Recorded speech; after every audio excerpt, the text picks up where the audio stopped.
second year of Liszt's Années, pèlerinage focuses on works of art and literature in Italy.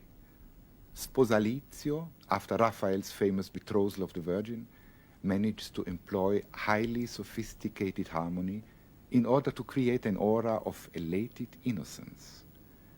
Its initial melodic figure, pentatonic, undulating, and seemingly improvised, turns out to be of greater significance than the cantabile themes.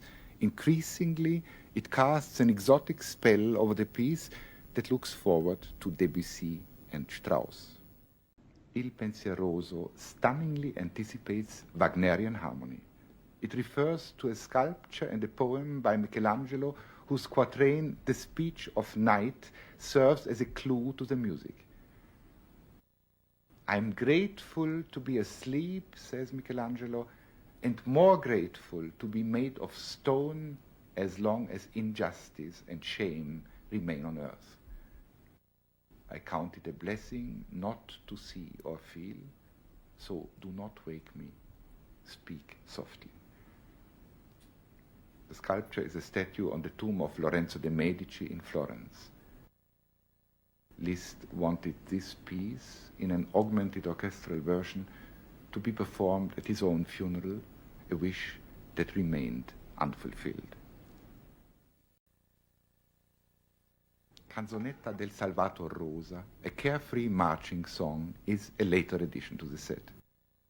Its allusions seem threefold. First, to Salvator Rosa the adventurer, who wrote its words, "While I often change my place of being, the fire of my love remains unchanged."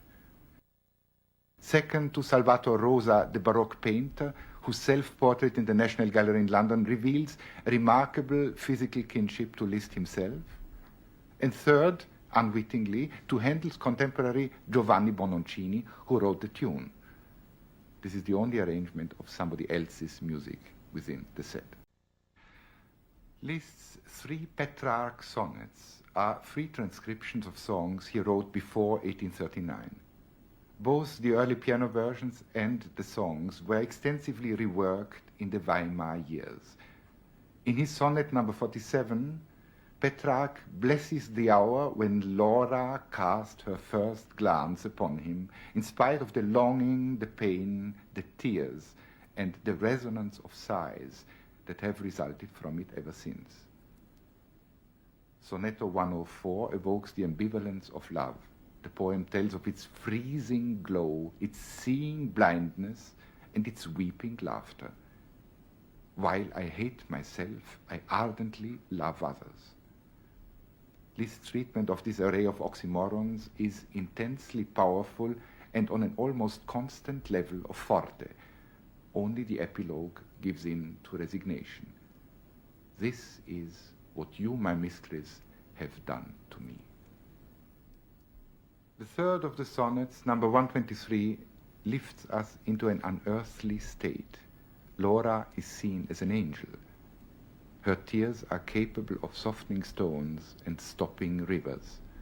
Of such tenderness are her words that even the heavens hold their breath and no leaf dares to move. The final expiring of the piece seems to conclude all conclusions and brings the sequence of the first 6 pieces to a close. The last piece, Après une lecture de Dante, has adopted the title of a poem by Victor Hugo that begins with the line, "The poet who paints hell paints his own life." The relation between the A flat of the preceding Sonetto 123 and its own key of D minor is that of a tritone, the interval that has been called Diabolus in Musica. The opening theme of the Dante fantasy is based on tritones as well. According to Liszt's pupil Stradal, it does not represent the inscription above Dante's gate of hell, but should be understood as a call to the spirits of the damned to rise. Step out, shadows, from the realm of misery and distress. An agitated chromatic theme then suggests the approaching and wailing of the shadows, their contours appropriately blurred by Liszt's direction to maintain a continuous 5-bar pedal. the first appearance of a third theme, a chorale in F-sharp major, triple forte, and double octaves, has been called a portrait of Lucifer by another of Liszt's pupils, Walter Beicci, although Lucifer in the Divine Comedy hardly figures at all. After the return of the rousing tritones, the music depicts the Francesca da Rimini episode. There is no greater sorrow than to remember happy times while in misery. Later on, according to Stradal, in the frenzy of the final pages, the damned mock, split up, and trivialize their themes of grief. In this, as in many other respects, the piece is as near to Berlioz as anything Liszt ever wrote, yet strikingly original. It is rightly subtitled Fantasia quasi sonata, and not as in Beethoven's Opus 27, Sonata quasi una fantasia. The concept of the fantasy remains variable. While relating to the familiar forms, it makes free use of them, calls them into question, tears them apart, or amalgamates several at once.